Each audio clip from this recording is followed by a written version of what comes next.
बिस्मिल्लाहिर्रहमानिर्रहीम। अस्सलाम वालेकुम नाज़रीन, आप यूट्यूब चैनल देख रहे हैं। मैं इमरान खान हूँ।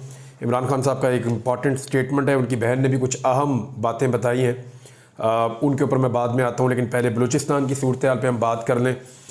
बलूचिस्तान में फ़्लड आ गया नाज़रीन, सैलाब की बदतरीन सूरत हाल है वहाँ पर, और बहुत बड़े पैमाने पर सैलाब आया बलूचिस्तान में।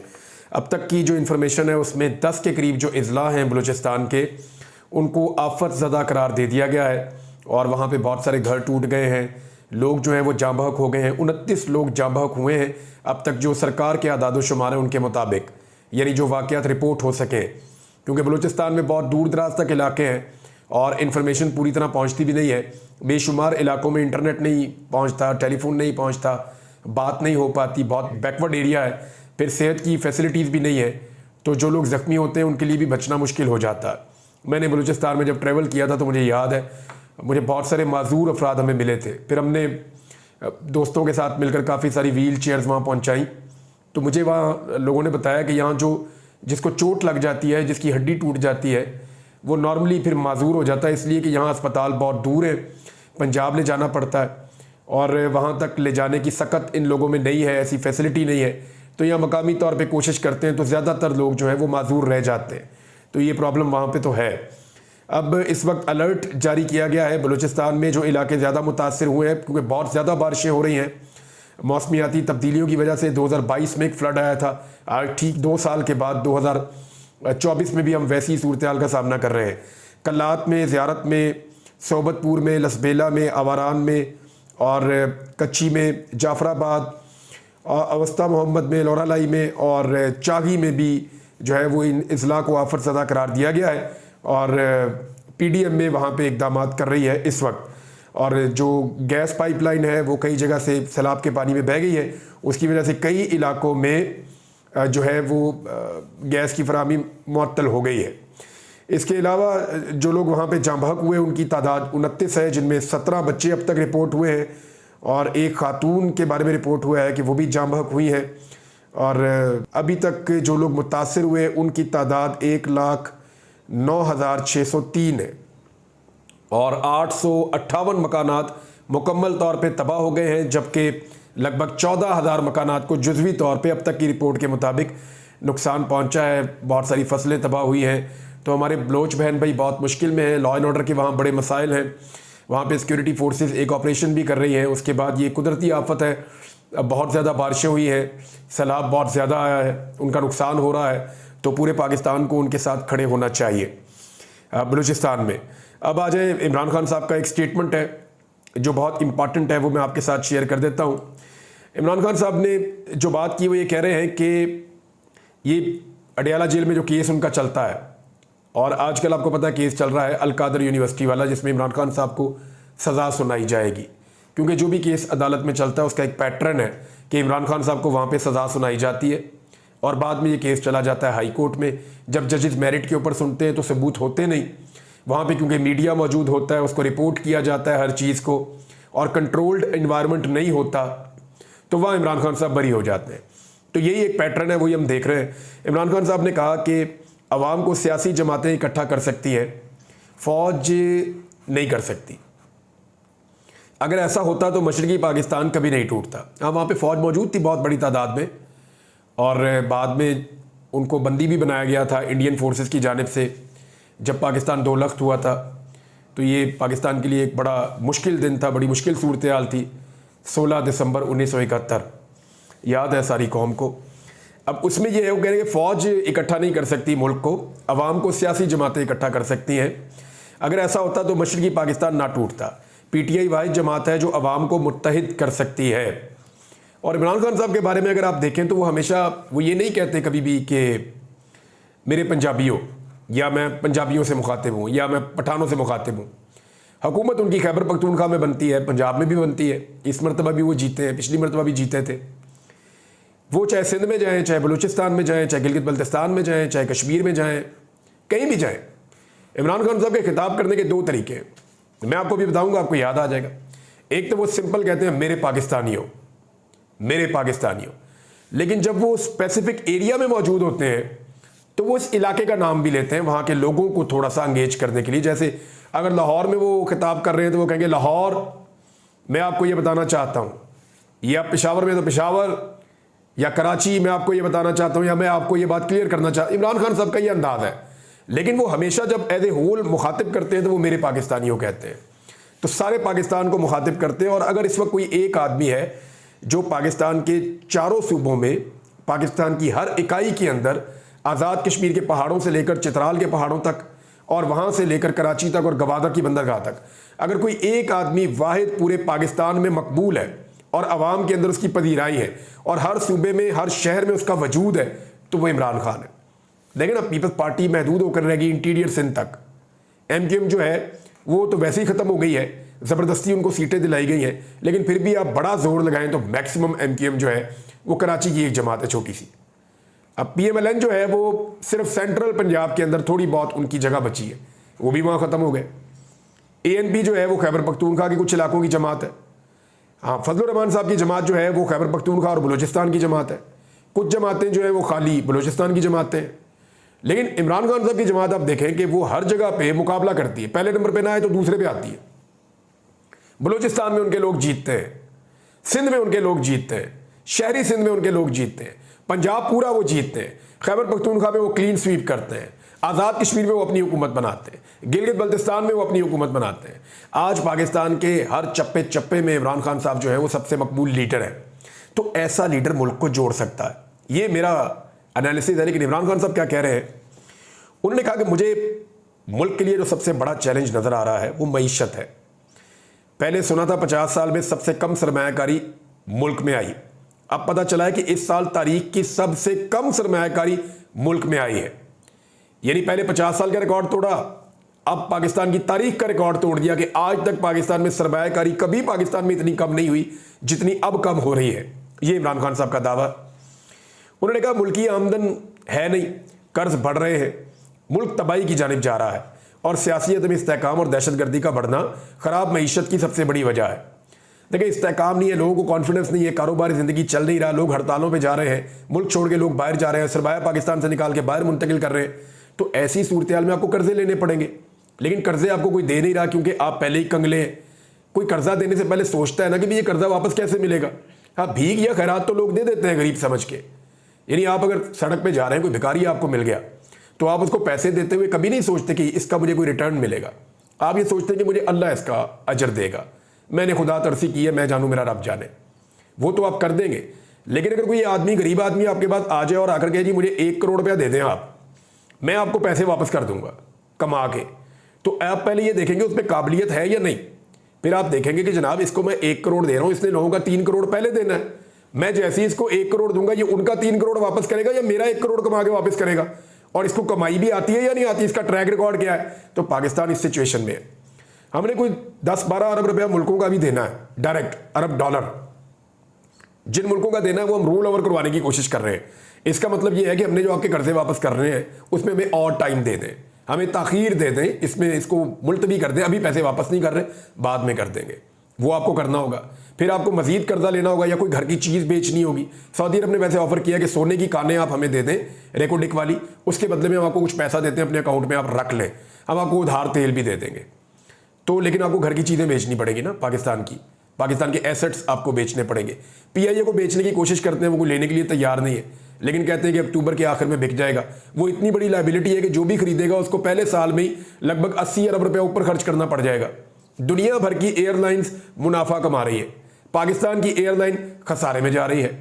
पाकिस्तान का साबिक वज़ीर आज़म अपनी ज़ाती एयरलाइन चलाता है, शाहिद खाकान अब्बासी, लेकिन पाकिस्तान की एयरलाइन वो क्यों नहीं चला पाए। देखिए, एयर ब्लू को वो चलाते हैं, वो PIA के मुकाबले में कुछ भी नहीं है, इतनी सी है, लेकिन वो चल रही है, वो पैसा कमा कर दे रही है। तो PIA क्यों नहीं पैसा कमा कर दे रही, ये शाहिद खाकान अब्बासी साहब अच्छी तरह जानते हैं। सियासी भर्तियां की हुई हैं, सारों की मौजें लगी हुई हैं, मुफ्त टिकट बांटे जा रहे हैं, वज़ीर आज़म पूरा का पूरा तैयारा अंदर से सारा रेनोवेट करके चेंज करके कई कई दिनों दौरे पे जा रहा है, अय्याशियां चल रही हैं। तो इसके साथ एयरलाइन नहीं चलती होती, एयरलाइन इसके बगैर ही चलती होती है। इस तरह की अय्याशियों के साथ तो मुल्क नहीं चलता, तो एयरलाइन क्या चलेगी। भारत इमरान खान साहब ने कहा कि फ्रॉड इलेक्शन की वजह से हम सियासी अदम इस्तेहकाम का शिकार हैं। दूसरी जानिब दहशतगर्दी बढ़ रही है। पहले हम पर मलबा डाल रहे थे कि दहशतगर्दी हमारे सेटलमेंट प्लान की वजह से हो रही है, अब ये कह रहे हैं कि सरहद पार से दहशतगर्दी हो रही है। TTP दहशतगर्द, कच्चे की दहशतगर्दी, बलूचिस्तान में दहशतगर्दी और बढ़ते जराइम में कौन मुल्क और सरमायाकारी करेगा।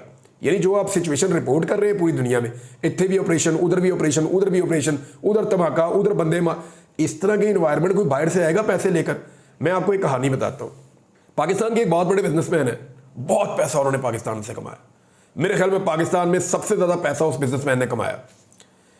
मलिक रियाज की मिसाल ले लें, कितना पैसा कमाया। जब बेशुमार पैसा कमा लिया तो पाकिस्तान से बाहर चले गए, वहाँ कारोबार करेंगे, और अगर पाकिस्तान आया तो गिरफ्तार हो जाए।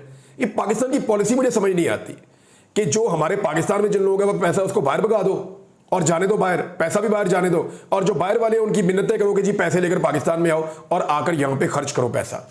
अजीब पॉलिसी है। यानी पैसे का फ्लो बाहर की तरफ जाने में हम लोग ज़्यादा मुतमईन रहते हैं। जो पैसे कमाता है अपना घर बाहर बनाता है। मुझे बताएं ना कि पाकिस्तान के जो लोग रिटायर होते हैं सरकारी ओहदों से, चाहे वो अस्करी इदारे हों, चाहे वो प्राइवेट इदारे हों, चाहे सरकारी इदारे हों, दूसरे इदारे हों, तीसरे इदारे हों, जो भी हों, ये इनके अक्सर लोग जो पैसा बनाते हैं, रिटायर होते हैं, पाकिस्तान से बाहर क्यों जाना चाहते हैं? वजह क्या है? इस मुल्क के अंदर क्या कोई चीज़ काटती है इनको? यहाँ क्यों नहीं रहना चाहते, बाहर क्यों जाना चाहते हैं? द रीज़न दो रीज़न है। एक, उन्हें लगता है कि वो पाकिस्तान शायद ऐसा मुल्क नहीं है जो रहने के काबिल हो। दूसरा, वो पैसा बाहर लेकर चले जाते हैं जो कमाते हैं। उन्हें लगता है वो मुल्क ज़्यादा बेहतर है, पैसा भी बाहर ले जाते हैं, खुद भी बाहर रहते हैं, फैमिली को भी बाहर रखते हैं। तो ये कोई अच्छी बात नहीं है, ये अच्छी रवायत नहीं है। पाकिस्तान जो है उसको अगर आपने सर्व किया तो फिर पाकिस्तान में सबको रहना भी चाहिए। पैसा पाकिस्तान से बाहर चला जाए। एक मिसाल मैं आपको देता हूँ। एक बहुत बड़े आदमी ने मुझे बात बताई कि पाकिस्तान में कुछ लोग आए यहाँ पे और सरमायाकारी के लिए एक वफ्द आया था, और जो वफ्द आया था उनमें से एक आदमी की सालगिरह थी, और वो आदमी जो है वो एक अरब मुल्क से उसका ताल्लुक है और बहुत बड़ा आदमी है। तो उसकी यहाँ पे इन्होंने कहा जी हम आपकी सालगिरह, पता चला आपकी सालगिरह हम करना चाहते हैं। उसको खुश करने के लिए इन्होंने कोई तकरीब छोटी सी रखी, उसकी सालगिरह कर दी। तो उसने कहा पाकिस्तान के हालात इतने भी बुरे नहीं है, मैं अपना कीमती सामान अपने मुल्क में छोड़ के आया हूँ। यानी आप अंदाज़ा कर लें कि ये इंप्रेशन जब बना हुआ है कि यहाँ धमाके होते हैं, यहाँ लड़ाई होती है, यहाँ झगड़ा होता है, यहाँ सियासी इस्तेहकाम नहीं है, यहाँ लीडरों को पकड़ो जेल में डाला हुआ है, यहाँ इंसाफ नहीं है, कानून नहीं है, बंदे गायब हो जाते हैं, जबरी गुमशुदगियाँ होती हैं। ऐसी सूरत में कौन आएगा और इस मुल्क के अंदर आकर सरमायाकारी करेगा? दिन रात यही चीज़ें रिपोर्ट हो रही हैं बदकिस्मती से। फिर इमरान खान साहब ने कहा कि खुफिया इदारों को लगा दिया गया कि पीटीआई को ख़त्म कर दिया जाए। इमरान खान साहब का कहना था कि मुल्क में सूबाइयत का बहुत बड़ा खतरा है। बलूचिस्तान दहशतगर्दी पर पंजाब में एहतजाज करवाया गया। फेडरल पार्टी सिर्फ पाकिस्तान तरीके इंसाफ है, बाकी रीजनल पार्टियाँ हैं। नून लीग और पीपल्स पार्टी अगर बूट को इज्जत ना दें तो ख़त्म हो जाए। पीटीआई मुल्क की वाहिद जमात है जो चारों सूबों में मौजूद है। हम आवाम को मुत्तहिद कर सकते हैं। पाकिस्तान तरीके इंसाफ के बानी ने कहा कि मुल्क की वाहिद फेडरल पार्टी को कमज़ोर किया जा रहा है। जो ये फैसला कर रहे हैं उन्हें मुल्क की फ़िक्र नहीं है। बलूचिस्तान के जो इस वक्त हालात हैं, हमारी कोशिश होनी चाहिए कि बलोचों को साथ लेकर चलें। उनका कहना था कि इस्लामाबाद जलसा मुलतवी करने पर कारकुनान में गुस्सा है, बुरा भला कह रहे हैं, पार्टी में लड़ाई ख़त्म नहीं हो रही। बाकी जमातें जलसे कर रही हैं, हमें एक भी जलसा नहीं करने दिया जा रहा। हमने दीनी जमातों के एहतजाज और क्रिकेट मैच की वजह से जलसा मुलतवी किया। मुल्क में इंतशार ना फैले ये सोच कर जलसा मुलतवी किया। इमरान खान ने कहा कि बुरे वक्त में जो पार्टी छोड़कर गए उनके लिए पार्टी में कोई जगह नहीं है। मुझे पता है कि बुरे वक्त में कौन से लोग छोड़कर गए। बहुत कम ऐसे लोग हैं जिन्होंने बहुत मुश्किल वक्त में पार्टी को मजबूरी में छोड़ा। जो अच्छे वक्त में फुल टाइम मौजूद थे और बुरे वक्त में पार्टी छोड़ गए तो उनके लिए हमारे पास कोई जगह और गुंजाइश नहीं है। इमरान खान ने कहा कि मैं किसी का नाम नहीं लेता। जो सीधा साधा पार्टी को छोड़कर गए हैं उन्हें वापस नहीं लूँगा। जिन्होंने मुश्किल वक्त गुजारा और पार्टी के साथ खड़े रहे वो तसल्ली रखें। वो तमाम लोग जो सख्त हालात में अंडरग्राउंड चले गए, सख्तियाँ और तशद्दुद बर्दाश्त किया, उनके लिए बेहतर फैसला होगा। इमरान खान ने कहा कि फेयर ट्रायल मेरा हक है और यहाँ फेयर ट्रायल की धज्जियाँ उड़ाई जा रही हैं। जितने ख़राब हालात हो रहे हैं इतनी सख्तियाँ बढ़ाई जा रही हैं। पार्टी लीडर्स और वकला से मिलने नहीं दिया जा रहा। तीसरा हफ्ता है बच्चों से भी फ़ोन पर बात नहीं करवाई जा रही। डिप्टी सुप्रिटेंडेंट जेल ने मीडिया को सवालात करने से मना किया तो इमरान खान साहब जो है वो बरहम हो गए और इमरान खान ने डिप्टी सुप्रिटेंडेंट को रोका तो इसने जवाब दिया अदालती हुक्म है कि आप प्रेस कॉन्फ्रेंस और मीडिया टॉक नहीं कर सकते। बहरहाल जो वो डीएसपी है उसके बारे में आज फिर रिपोर्ट हुआ कि डीएसपी ने दोबारा इमरान खान साहब के साथ बदतमीजी की है या उनके साथ हार्श तरीके से वो बोला है। तो ये एक सिचुएशन चल रही है। लेकिन इमरान खान साहब की जो बहन है अलीमा खान साहबा, उन्होंने दावा किया कि जेल के बाहर जो एक्टिविटीज़ हैं वो नॉर्मल नहीं है। गाड़ियों को ज़्यादा चेक किया जा रहा है। कुछ गाड़ियाँ जेल के अंदर उन्होंने कहा कि ऐसी दाखिल हुई हैं कि वो उनको लगता है कि मशकूक है और बगैर चेकिंग के अंदर चली गई हैं। तीसरा वो ये कह रहे हैं कि जो चीज़ें अब की जा रही हैं ये पहले नहीं थी।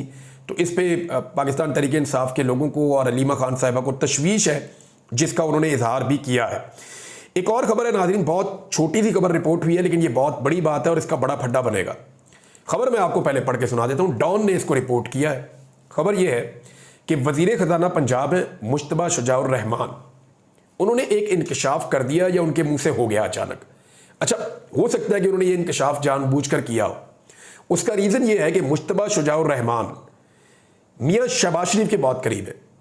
शहबाज शरीफ साहब ने इनको, जब तक वो वज़ीर आला पंजाब रहे, शहबाज शरीफ ने मियाँ मुश्तबा शुजाउर रहमान साहब को अपना वज़ीर रखा हमेशा, और ना सिर्फ वज़ीर रखा बल्कि मेरे ख्याल में सीनियर वज़ीर भी रखा, और इनको ज़्यादा पोर्टफोलियोज़ दिए। यानी बहुत सारी वजारतें भी एक वक्त में मियाँ मुश्तबा शुजाउर रहमान साहब को दी हुई थी शहबाज शरीफ साहब ने। मुश्तबा शुजाउर रहमान साहब शहबाज शरीफ साहब के बड़े वफादार साथियों में से एक है। मैं इन्हें जानता हूँ, ये अच्छे इंसान है मियाँ मुश्तबा शुजाउर रहमान साहब। तो हो सकता है कि उन्होंने जानबूझकर ये बात की हो सकता है उनके मुंह से निकल गई हो, लेकिन ये एक इंकशाफ है। उन्होंने ये कहा कि पंजाब ने ये जो सब्सिडी दी है ना बिल के ऊपर 14 रुपए की, इसमें 45 अरब रुपए वफाक ने डाले, यानी वफाकी हुकूमत ने दिए। यानी पंजाब की आवाम के लिए जो सब्सिडी मियाँ नवाज शरीफ की ख्वाहिश पे, उनकी बेटी की ख्वाहिश पे, उनके इश्तेहारात छापने के लिए, उनकी पब्लिसिटी के लिए जो दिया गया पैसा, उसमें 45 अरब रुपए वफाकी हुकूमत ने दिए। अब लड़ाई ये पड़ेगी। अच्छा, उसके बाद से पता ये चला है कि जो काबीना का इजलास हुआ उसके अंदर मियाँ मुश्तबा शुजाउर रहमान साहब शरीक नहीं हुए या उनको होने नहीं दिया गया, लेकिन वो शरीक नहीं हुए, उसमें वो गए नहीं। जो मरियम नवाज का इजलास हुआ काबीना का, उसमें मियाँ मुश्तबा शुजाउर रहमान साहब ने जब ये वाला इंकशाफ किया तो फिर वो नहीं गए। अब वफाकी हुकूमत ने पंजाब के शहरियों के लिए 45 अरब रुपए का पैकेज दे दिया कि जी आप अपने लोगों को सस्ती बिजली बेच के मशहूरी कर दें, कंपनी की, शरीफ खानदान की मशहूरी कर दें। मेरा सवाल यह है कि बलूचिस्तान के शहरियों का क्या कसूर है? उनके लिए पैकेज कौन देगा? वफाकी हुकूमत तो चारों सूबों के लिए है ना, या सिर्फ पंजाब की वफाकी हुकूमत है? चारों सूबों की है। तो सिंध के मेरे भाइयों का क्या कसूर है? उनके लिए पैकेज कौन देगा 45 अरब का? खैबर पख्तूनख्वा वाले दोस्तों का क्या कसूर है? उनको 45 अरब का पैकेज कौन देगा? और फिर कश्मीर, गिलगित, हर जगह पे, जो पूरे पाकिस्तान के अंदर जहां जहां पे शहरी हैं, क्या सिर्फ पंजाब के अंदर PMLN ने सोचा है कि लोगों को रिलीफ देना है और बाकी जगहों पे नहीं देना? देखिए, इस तरह की हरकतों से मैं, क्योंकि देखें पंजाब में रहता हूं, मेरा तो इसमें फायदा ही है ना, मेरे लोगों का, मेरे दोस्तों का, सबका फायदा है। लेकिन जितना बड़ा इन्होंने नुकसान किया उसके सामने फायदा बहुत छोटा है। ये बात ये है कि अगर यहां पे आप देंगे और छोटे सूबों की आप हक तलफी करेंगे और उन्हें नहीं देंगे, तो इससे क्या तासुर बनेगा? इससे ये तासुर बनेगा कि उनके अंदर महरूमी ज़्यादा पैदा हो जाएगी। ये वक्त है महरूमियाँ दूर करने का। बहुत सारी खबरें हैं नादरीन, मुझे आपके साथ शेयर करनी थी। तौहीन अदालत का एक कानून है, वो ख़त्म करने के लिए चक्कर चलाया जा रहा है, लेकिन टाइम काफ़ी लंबा हो गया। ये वीलॉग यहाँ रोक लेते हैं, मैं नेक्स्ट वीलॉग में आपको बाकी चीज़ें बताता हूँ। अब तक के लिए इतना ही, अपना ख्याल रखिएगा, अपने इस चैनल का भी। अल्लाह हाफ़िज़।